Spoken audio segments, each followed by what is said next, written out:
अंतरराष्ट्रीय किन्नर अखाड़े की महामंडल मैं खुद 307 तीनों का खून निकला है।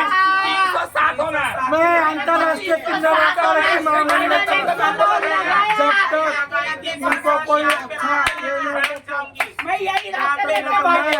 मेरा खुद आत्मदान करने वाली हूँ आज 5 बजे 307 जुनी है।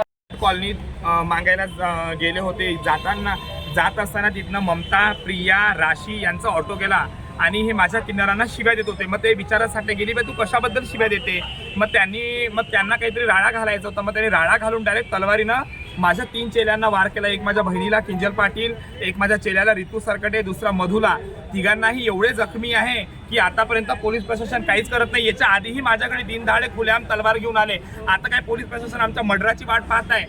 कुठपर्यंत हे जिहादी किन्नर आमच्यावर आतंकवादीपणा करेल? माझे हिंदू किन्नर एवढे सक्षम नाही आहे की त्यांना मारू शकेल। दिनदहाडे तलवार घेऊन आमच्या अंगावर वार करतात। अजून कुठपर्यंत आम्ही सहन करायचं? अजून पोलीस प्रशासन म्हणतो झालं का, झाल्यावर पण आता झाल्यावर काय पाहतील? हमला करणारे ममता, प्रिया